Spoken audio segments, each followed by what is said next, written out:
Hi, Ratna Andhra food சேனலுக்கு வருக. இன்றைக்கி நம்ம பார்க்க போகிறது புடலங்காய் பொரியல். புடலங்காய் பொரியல் சாப்பிட்றதுக்கு ரொம்ப அருமையான ஒரு காய். இந்த புடலங்காவை பொரியலோ சாம்பாரோ கூட்டோ சூப்பு ஜூஸு இந்த மாதிரி எல்லா வகையிலையுமே செஞ்சு சாப்பிட்லாம். பிஞ்சி புடலங்காவை வாங்கி தோல் சீவிட்டு கட் பண்ணி சமைக்கலாம். முத்தலாக இருந்தால் அதோட விதையை தூக்கி போட்டுருங்க. பிஞ்சியாக இருந்தால் அப்படியே யூஸ் பண்ணிக்கலாம். நான் கட் பண்ணும் போதே தெரியும் பாருங்கள், விதையெல்லாம் எடுக்காமலே கட் பண்ணுவேன். ஒரு பெரிய வெங்காயம் 2 வெங்காயம் கட் பண்ணிக்கோங்க. இதில் வெங்காயம் கொஞ்சம் அதிகமாக போட்டு பொரியல் பண்ணால் டேஸ்ட்டு நல்லாயிருக்கும். தேங்காய் திருவி வச்சுக்கோங்க. நான் இப்போது ஒரு 2 டீஸ்பூன் பருப்பு போட போகிறேன். சிறு பருப்பு கொஞ்சமாக தண்ணி ஊற்றி ஒரு சிட்டிகை உப்பு போட்டு ஊற வச்சுருக்கேன். உப்பு போட்டு ஊற வச்சிங்கன்னா சீக்கிரம் ஊறும்.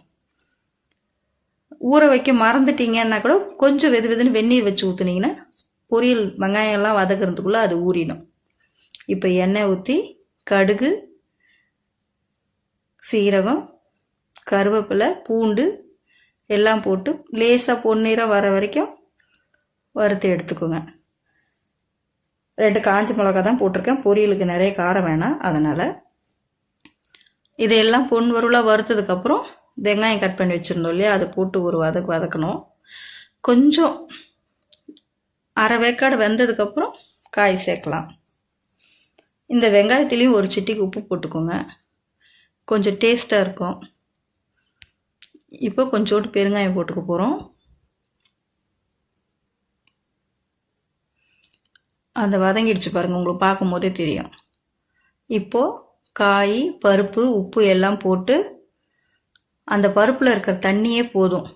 தண்ணி நிறைய வேண்டாம், ஏன்னா இது பிஞ்சி காய். மூடி வச்சு ஒரு 6-7 நிமிஷம் வச்ச உடனே நல்லா வெந்துடும்.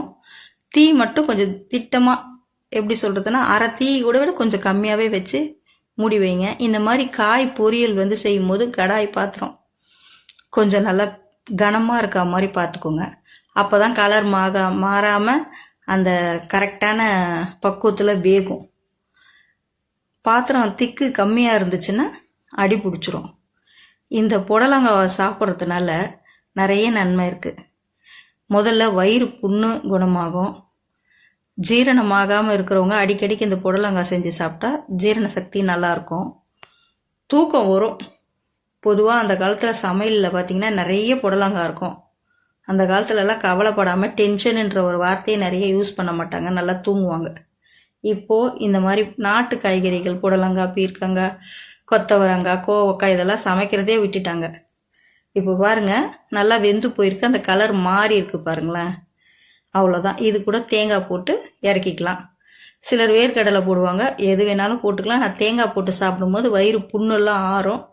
அந்த மாதிரி இந்த தலைவலி இருக்கிறவங்க கூட இந்த புடலங்காவை காலை உணவாக கொஞ்சம் கொஞ்சம் எடுத்துகிட்டு வந்தாங்கன்னா இதில் நிறைய சத்து இருக்கிறதுனால அந்த தலைவலி சரியாயிடும்.